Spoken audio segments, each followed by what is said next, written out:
What if the one choice you make today changes everything about who you are tomorrow? I let them tie me to that tree, ropes biting into my wrists, blood warm on my temple, pine needles sharp under my boots. They thought I was broken. They thought I was prey, but I wasn't a victim. I was bait. The wind rattled the oak branches above me, carrying the scent of rain and gun oil. I counted heartbeats, steady, calm, waiting for Hayes, for the man who killed my father, burned down everything I loved, and thought he'd silence the last Blackwood. But when the footsteps came, they weren't Hayes's. They were heavier, slower, boots on frosted leaves. A pause, breathing. Then I saw him step into the clearing, tall, bearded, eyes like winter storms, a rifle slung over his shoulder, a knife at his belt. But it was the way he looked at me that made me catch my breath. If you're hooked, drop a comment with 1 and hit subscribe. Let's see where this story goes next. Not like a hunter, not like a man looking at a prize, but like a ghost seeing another ghost. He froze when he saw me, and for a moment the world went quiet. I didn't know his name then, didn't know he had demons of his own, didn't know he'd been hiding for 20 years, trying not to feel, trying not to care. But I saw the way his hands shook when he reached for the rope, and I saw the way his eyes burned when they met mine. I didn't plan for him. They say the West is a place for men with guns, men with law in their back pockets, men who think the world owes them fear.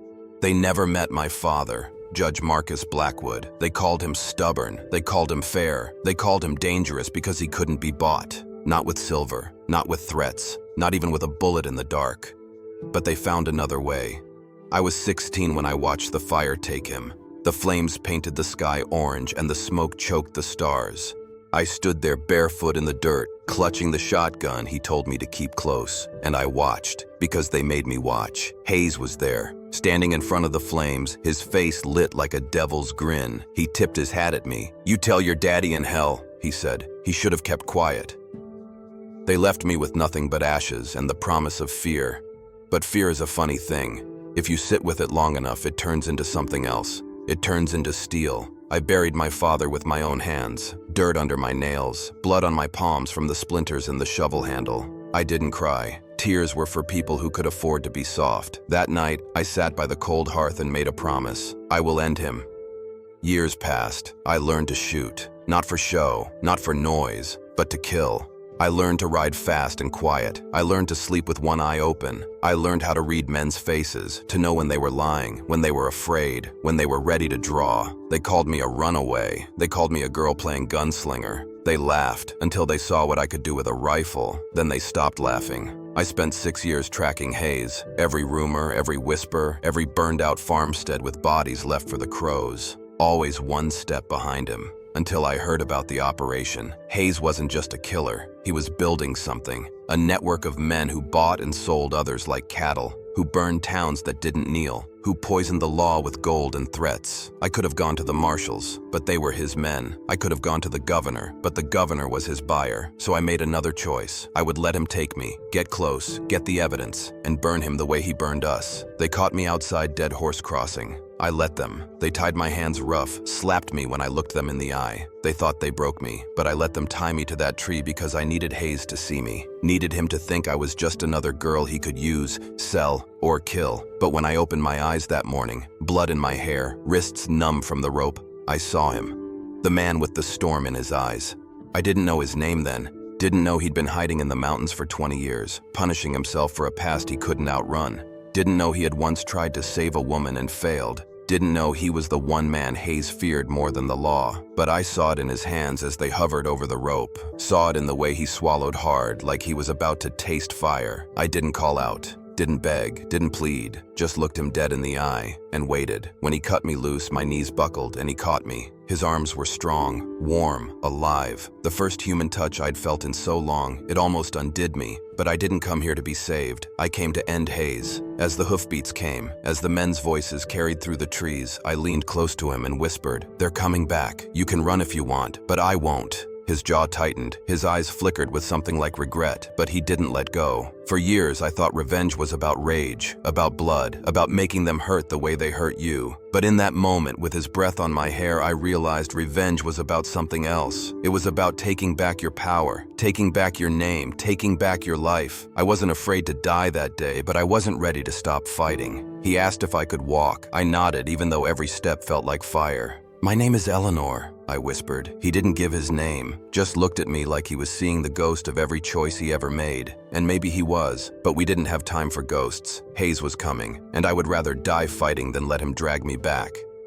As we moved through the pines, I felt it, a storm brewing, in the sky, in him, in me. I thought I was alone in this fight, but I wasn't. I didn't plan for him, but maybe that was the plan all along. We moved fast, or as fast as I could, with blood drying on my temple and the rope burns screaming every time I swung my arms. The pine needles were slick underfoot, the air sharp with cold and pine sap. My breath came ragged, each inhale burning, but I didn't stop. Neither did he, the man with the storm eyes, the man who hadn't given me his name. We ducked behind a fallen log as voices cut through the forest. Rough laughter, the jingle of spurs. Hayes's men, they thought they owned these woods. He crouched beside me, rifle ready. His eyes scanned the tree line, sharp and calculating. Not afraid, just alive.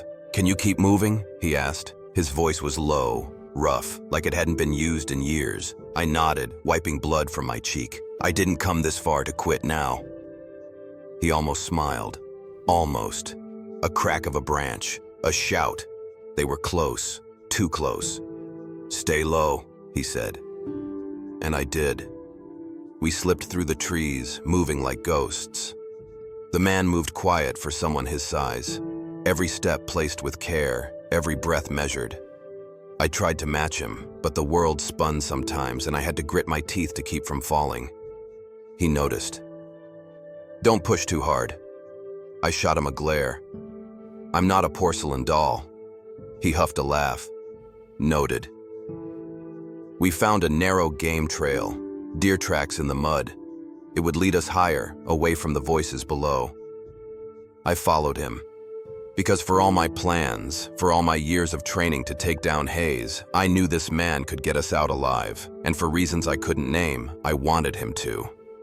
We climbed. The air thinned, cold, biting into sweat. The forest fell quiet except for our breaths and the steady drum of my heart.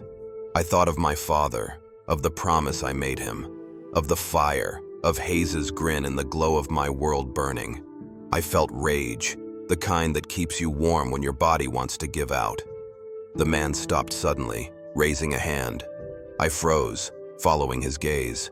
A ridge above, overlooking a narrow clearing. Below we saw them, 4 of Hayes's men, rifles, whiskey bottles in their hands. They were laughing, waiting for us. I could see the path. We had to cross that clearing to keep moving toward the mountains, toward safety, or we could turn back, find another way. But there wasn't time. Hayes was coming, and I knew him. He'd burn these woods to get me back. The man crouched lower, his jaw tightened. I could see the war behind his eyes. I touched his arm. His eyes snapped to mine, wary. "We go through," I whispered, his brow furrowed. "Too dangerous." I leaned in closer. "Hayes won't stop, you know that." He looked away, silent. I saw it then, a flicker in his eyes. Not fear, not exactly. Guilt. "Who did you lose?" I asked, soft. His head snapped back to me, eyes wide. "What? Who did you lose that makes you look like that every time you think of Hayes?" Silence. The wind rustled the pine branches above us. He swallowed. "My wife." I nodded. It made sense now. The sorrow, the silence, the way he touched me like it burned him to care. "I'm not her," I said. He looked at me, pain in those storm eyes. "I know." But I needed him to really know. "Don't let what happened to her stop you from helping me stop him." He closed his eyes, exhaled. When he opened them, the war was gone, replaced with something else. Resolve. "All right," he said. He checked his rifle. I checked the small pistol hidden in my boot. 1 bullet left. It would have to count. We slid down the ridge, moving like shadows. Every twig avoided, every breath held. I felt alive, terrified, determined. This was what I trained for, what I bled for. We reached the edge of the clearing. The 4 men were laughing about something. They hadn't seen us, not yet. The man looked at me, eyebrows raised, a question without words. I nodded. He stepped out first, calm, controlled.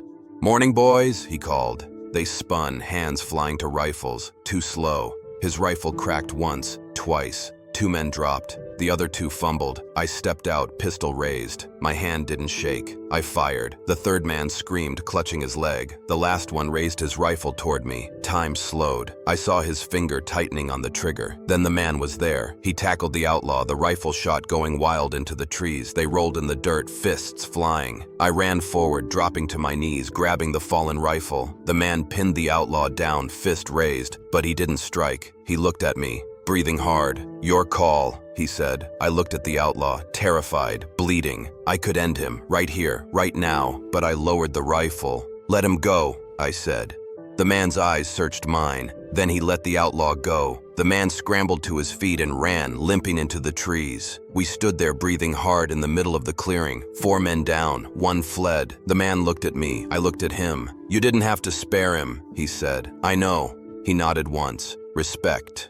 I holstered the rifle. "We need to keep moving," I said. He nodded again, picking up his rifle. As we stepped into the trees, I felt it, a shift between us, between me and this man who hadn't spoken to another soul in 20 years. We weren't running anymore. We were hunting. Hayes thought he was the hunter, but he was wrong, because now we were coming for him, together. The clearing was still, too still. The gunfire had stopped, but my heart kept pounding in my chest. I glanced at Thaddeus. He was standing tall, his rifle still in his hand, eyes scanning the trees. We'd done it. We'd taken down 4 of Hayes' men without losing a single breath between us. But the fight wasn't over. Hayes would be back. He always came back. I wiped my forehead with the back of my hand, the blood from the cut on my temple drying and itching. The man who had killed my father, the man who had tried to break me, he was still out there waiting, and I wouldn't stop until I made him pay. Thaddeus looked at me, his expression unreadable.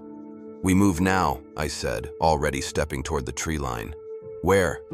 "North, towards the mountains. There's a place, a cabin, a trap." He didn't ask questions. He just followed. The mountains loomed in the distance, dark and threatening, the wind howling through the pines. It felt like the whole world was holding its breath, and for a moment I could almost taste the fear. We traveled fast, moving through the brush, low and quiet, every step calculated, every noise muffled. Thaddeus didn't speak much, and neither did I. We didn't need to. We both knew what was at stake.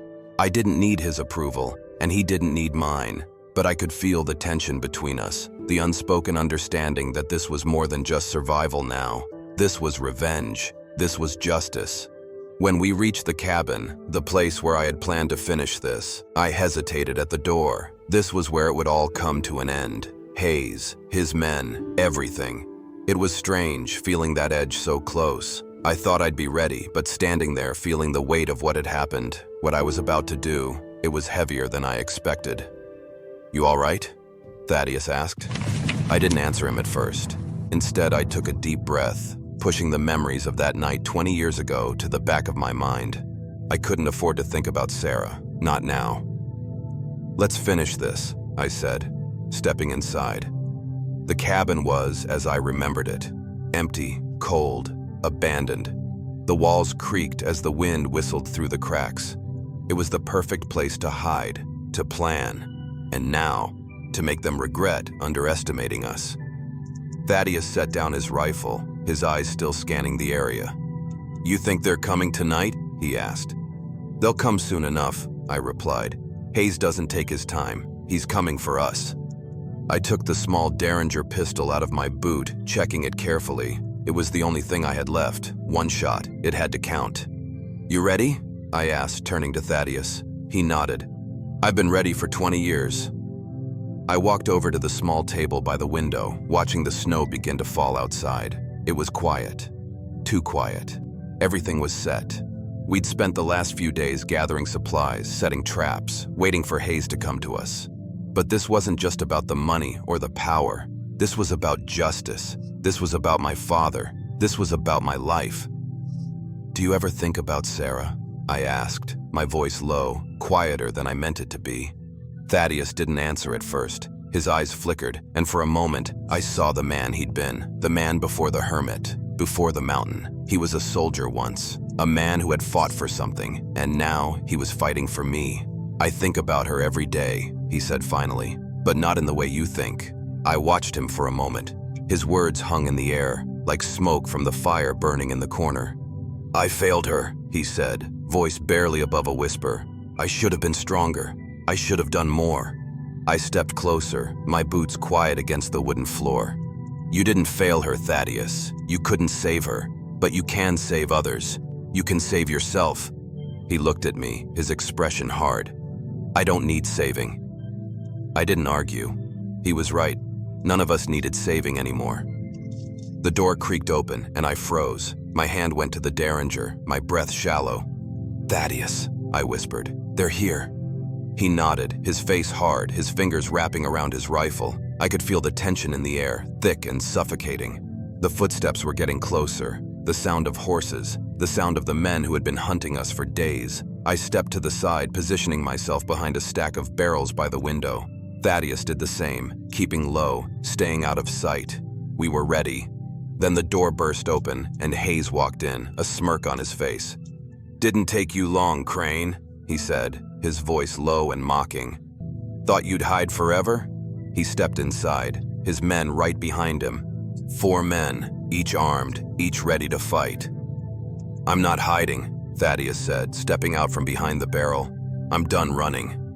Hayes' smile faltered for a second. He didn't expect that. He didn't expect us to fight back. He didn't expect us to be ready. The gunfight started in an instant. I fired first. Hayes' men scattered, but I didn't hesitate.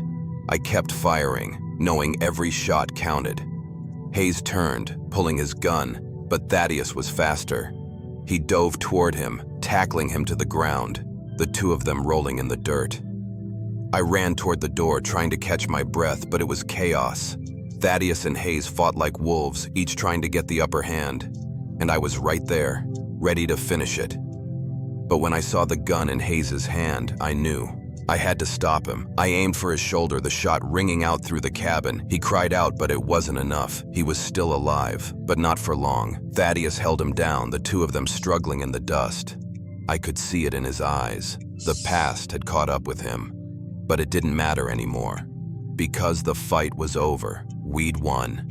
If you're enjoying this story, hit that subscribe button and share this video with someone who needs to hear about the power of revenge, justice, and fighting for what's right. Because in the Wild West, the real fight starts when you stand for what matters.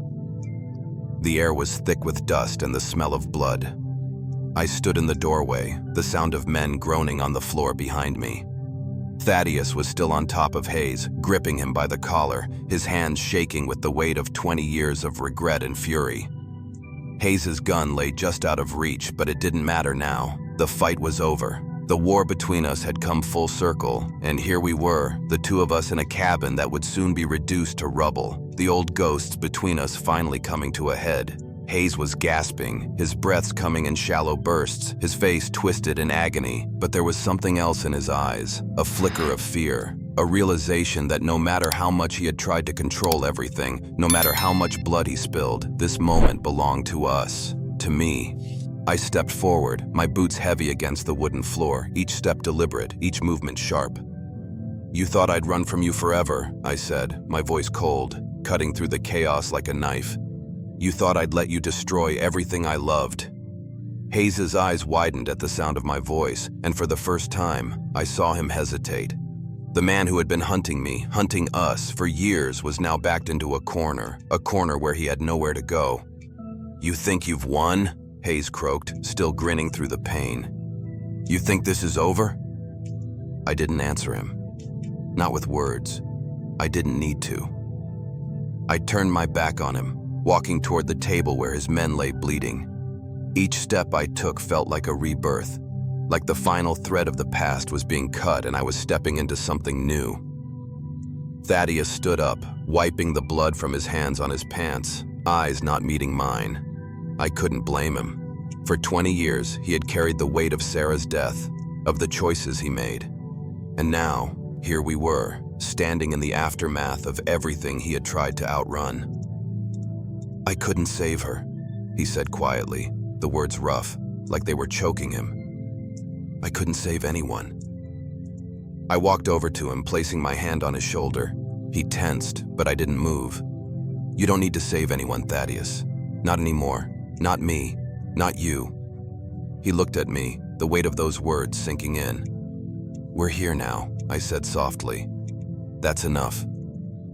His eyes softened, the years of isolation and pain finally starting to break away. For the first time, I saw the man beneath the hermit.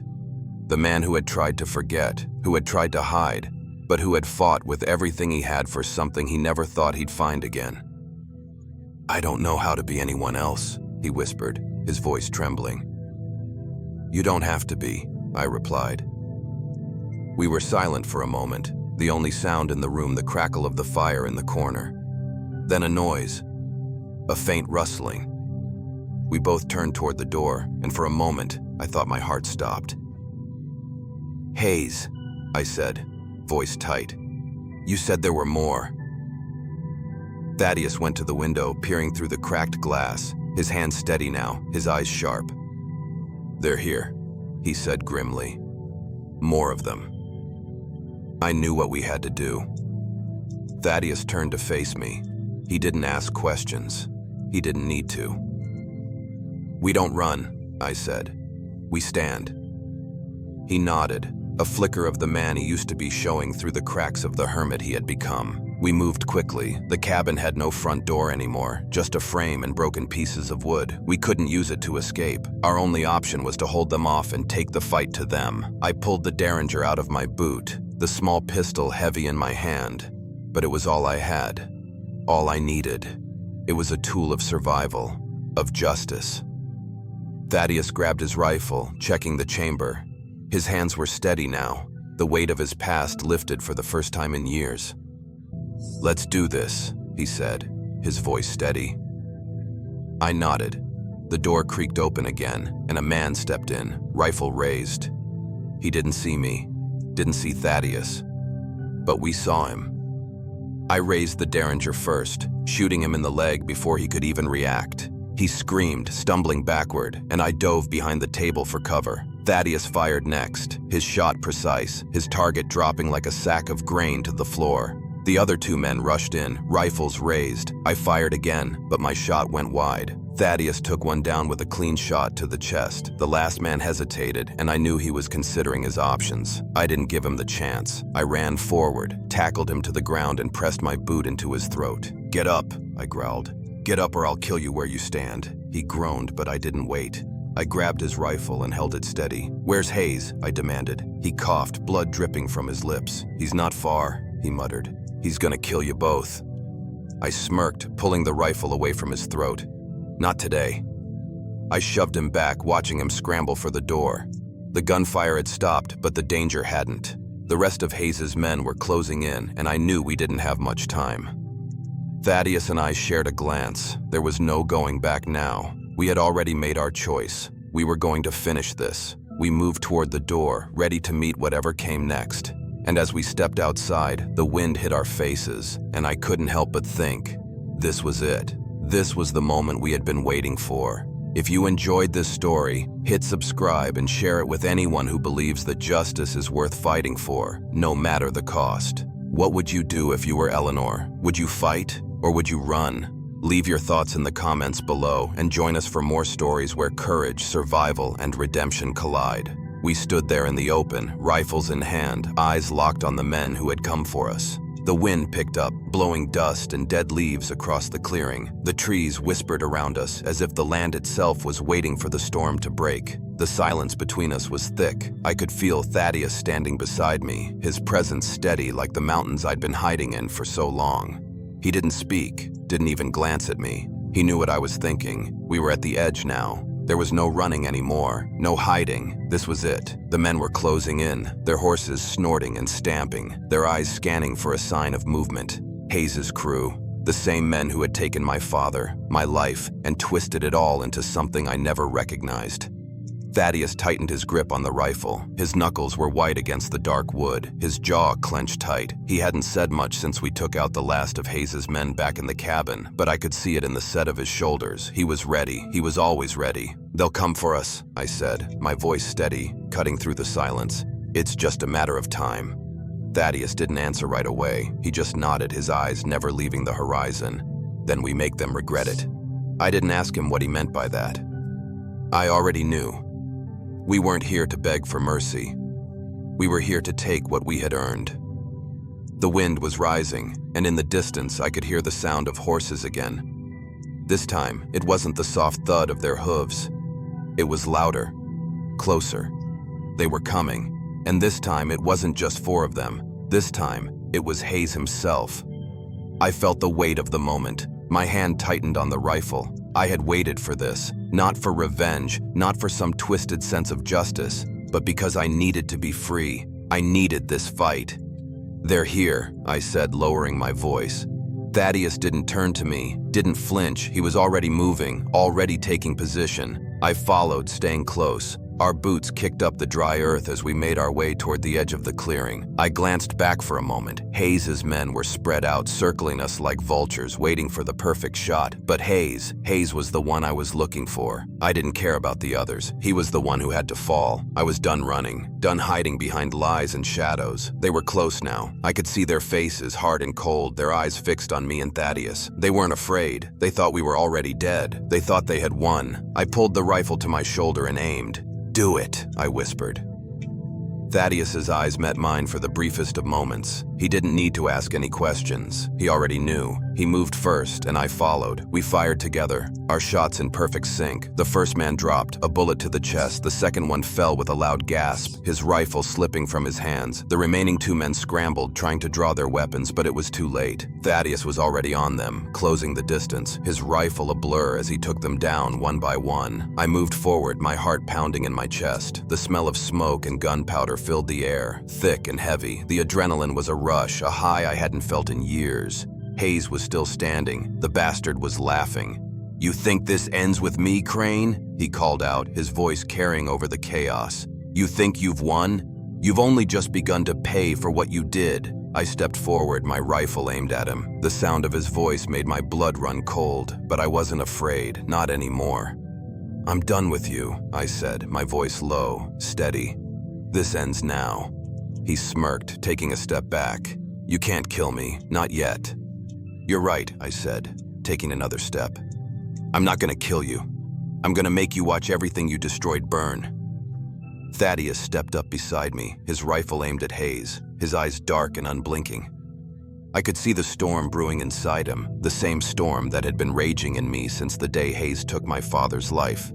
It was time for us to end this, to take everything back. Hayes knew it too. He could see it in our eyes. The reckoning had come, and there was no escaping it. "You've lost, Hayes," I said, my finger tightening on the trigger. "This is over." Thaddeus fired first. Hayes stumbled back, the bullet catching him in the shoulder, knocking him off balance. He didn't go down. Not yet. But I didn't wait. I fired next, my shot hitting him square in the chest. He fell to the ground with a sickening thud, his rifle slipping from his hands. I didn't feel relief. I didn't feel joy. I felt something else, something deeper. I walked over to him, crouching beside the fallen man who had ruined my life, who had killed my father, who had made me into something I didn't want to be. His eyes were still open, his breath coming in shallow gasps, but he wasn't laughing anymore. "You think you can walk away from all this?" he whispered, his voice barely audible. "You think you can erase everything I've done?" "No," I said, "but I can make sure you never hurt anyone again." And with that, I put him down. I stood over him, the weight of what we had just done settling in my bones. It wasn't about vengeance anymore. It wasn't about hurting him the way he hurt me. It was about taking control of my own life. It was about saying no more. Thaddeus stood beside me, his hand on my shoulder. Neither of us said a word. We didn't need to. We had done what we came here to do, and we had finally set ourselves free. The wind had settled when the last of Hayes's men ran off into the trees. The gunshots echoed no more, only the steady crackling of the dying fire by the cabin.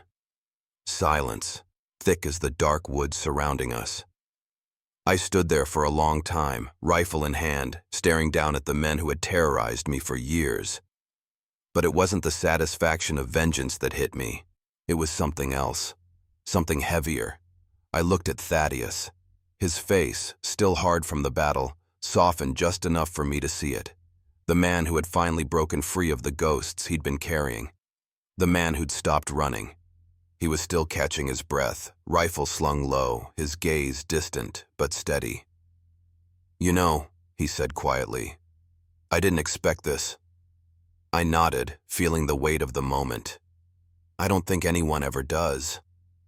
He looked at me then, his voice low. "We could go back to the mountains. We could go back to being ghosts." "Not this time," I said, stepping closer. "Not anymore." The truth settled between us, the way it always did. We were no longer running from our past. We were standing in it.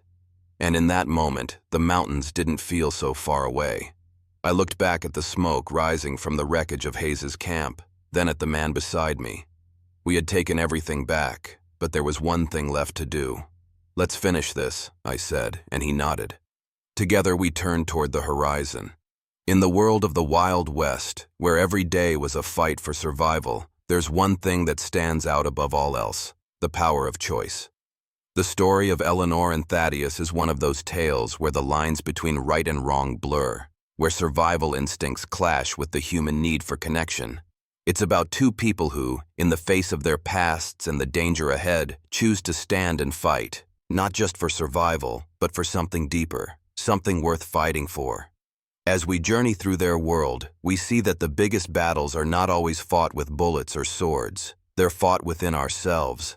Eleanor's fight isn't just against Hayes or his men. It's against the ghosts of her past, the guilt of losing her father, and the heavy burden of vengeance that could have consumed her. What stands out in her journey is her willingness to let go of the need for revenge. She doesn't let her rage control her actions. Instead, she uses it to fuel a more significant purpose: justice. There's something powerful about choosing justice over vengeance. It's about making peace with the past, understanding that while we can't change what happened, we can control how we let it shape us moving forward.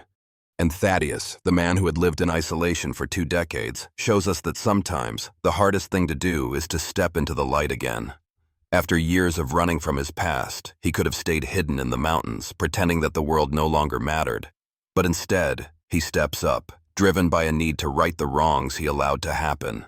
He teaches us that in order to move forward, we have to be willing to face the things we've been hiding from. This theme of redemption runs deep through the Wild West. It's not just about revenge. It's not just about killing the enemy. It's about owning your mistakes, embracing your pain, and realizing that you still have the power to choose the kind of person you want to be. The courage to change comes from within, and it's one of the hardest things a person can do, but it's also the most rewarding. By choosing to stand up, to fight for what's right, you begin to reshape your destiny. You start living with intention, no longer reacting to the world, but actively shaping it. That's a lesson that applies to every single one of us. The Wild West was a world of chaos and struggle, but it was also a world of opportunity. Each choice made was a step towards something better, or worse, and in the end, the people who survived were the ones who didn't just face the physical battles, but also the emotional ones. Eleanor's journey teaches us that vengeance can only take us so far. It's only by choosing to rise above it that we find real freedom. Thaddeus's journey shows us that, even when we think we're too broken to heal, it's never too late to choose redemption and make the right choice. In life, we all face our own battles. Whether it's facing the consequences of past mistakes, dealing with personal loss, or fighting for something we believe in. The question is, what will you choose? Will you let the past define you, or will you rise above it? This story of courage, redemption, and justice isn't just a tale from the past. It's a call to action for all of us. If Eleanor and Thaddeus can step out of the shadows and face their fears, so can we. The next time you find yourself standing at a crossroads, remember this: you are the one who decides how the story ends. Will you let the past hold you back, or will you take the reins and choose to make a change? If this story resonated with you, if it reminded you that you have the power to change your own narrative, hit subscribe and share it with someone who needs a reminder that redemption is always within reach. What's one thing you need to let go of in order to move forward? Drop your thoughts in the comments below. Let's talk about the steps we can take to rewrite our own stories. Remember, in the wild west of life, the toughest battles are often the ones fought within, and in the end, it's not about how many battles we win, it's about the choices we make when no one's watching. Until next time, stand tall, face your past, and keep writing your own story.